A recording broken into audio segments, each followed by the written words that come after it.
So bonjour, this is book number 3. We're doing Pradiptology on Anthroduction.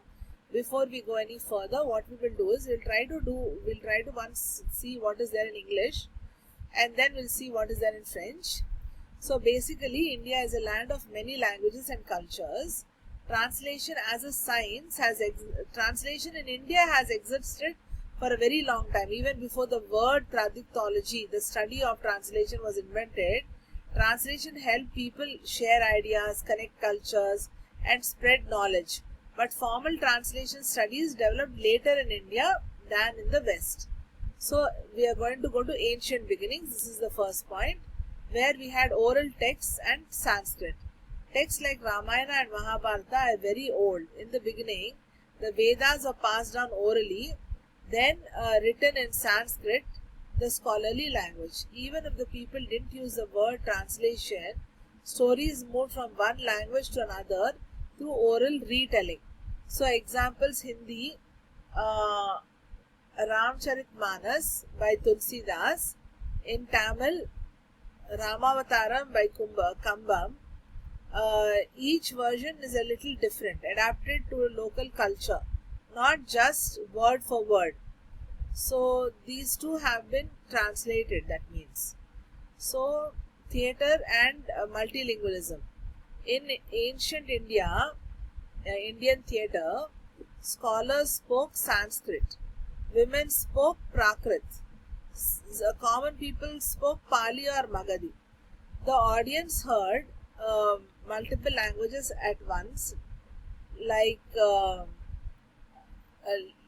live translation on stage.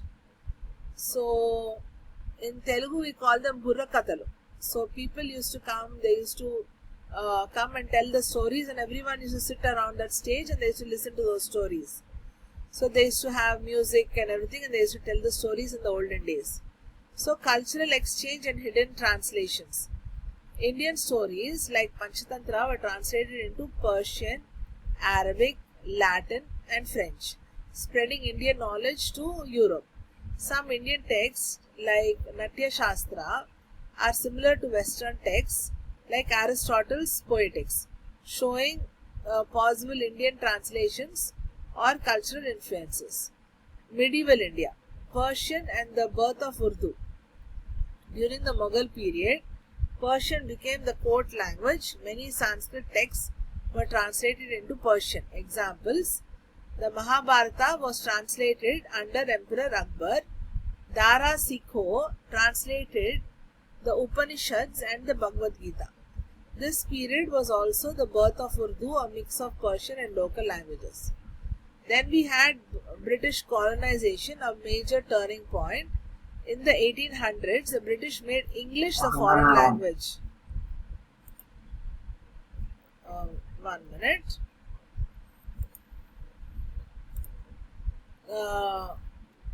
So many Indian texts were translated into English. So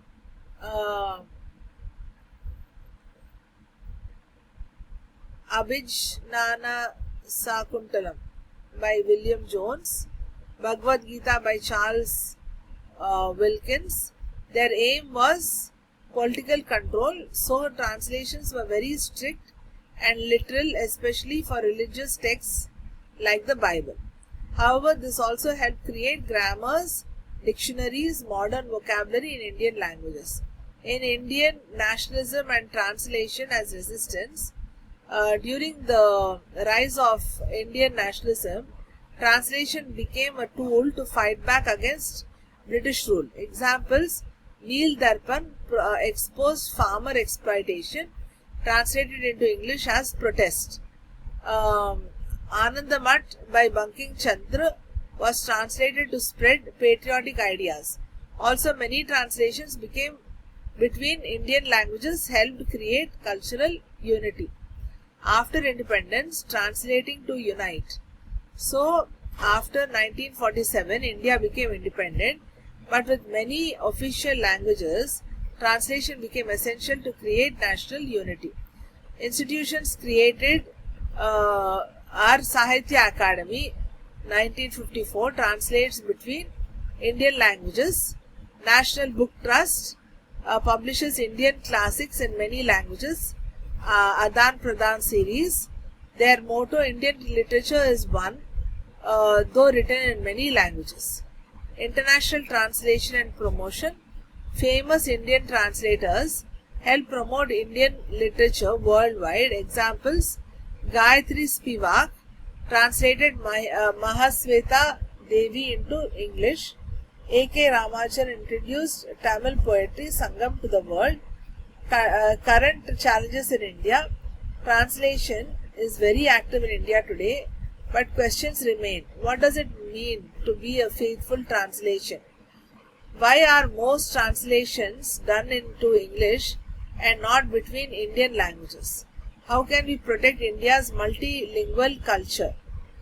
Traducology in India has a rich and unique history, from oral stories to Sanskrit, Persian, English, and now modern multilingual India.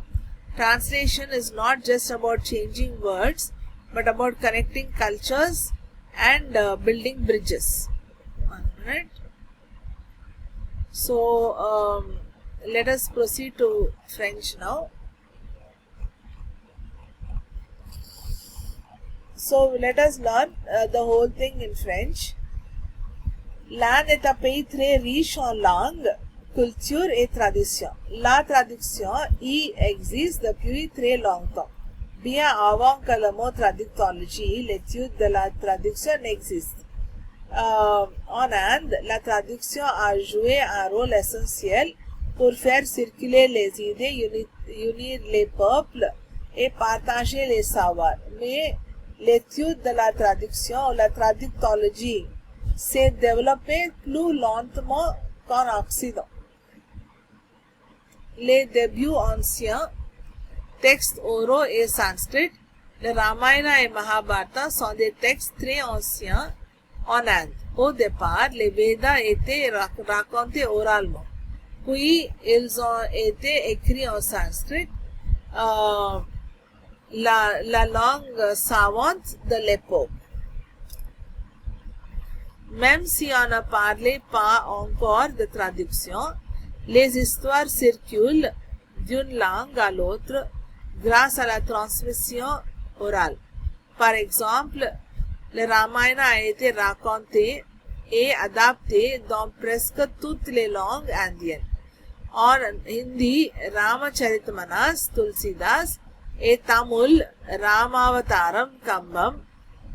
Chaque version est un peu différente. Ce n'est pas une traduction mot à mot, mais une adaptation selon la culture locale. Théâtre et multilinguisme. Dans le théâtre ancien indien, les personnages ne parlaient pas tous la même langue. Les hommes savants parlaient sanskrit, les femmes parlaient prakrit, les gens simples parlaient pali ou magadhi. Le public devait comprendre plusieurs langues en même temps. C'était une forme de traduction en direct. Échange culturel et traduction cachée. Des textes comme le Panchatantra ont été traduits en persian, puis en arabe et plus tard en latin et en français. Grâce à cela, la culture indienne est arrivée jusqu'en Europe. Des textes indiens comme le Natya Shastra ressemblent à ceux d'Aristote, la poétique. Même si on n'a pas toujours de preuves écrites, on pense qu'il y a eu des traductions ou des influences indirectes. Période médiévale, le persian et la naissance de Urdu. Pendant la période moghole, le persan devient la langue de cour. Beaucoup de textes sanskrits sont alors traduits en persian. Exemple, le Mahabharata se traduit pour l'empereur Akbar, Dara Sikho, prince savant, traduit les Upanishads et la Bhagavad Gita. Cette période voit aussi la naissance de nouvelles langues comme l'Urdu, mélange du persian et de langues locales. colonisation britannique. Un tournant majeur au 19e siècle, le britannique impose l'anglais comme la langue officielle. Il traduit de nombreux textes indiens en anglais. Par exemple, William Jones traduit Abhijnana Sakuntalam. Charles Wilkins traduit la Bhagavad Gita, mais leur but est politique. Ils veulent mieux contrôler le pays.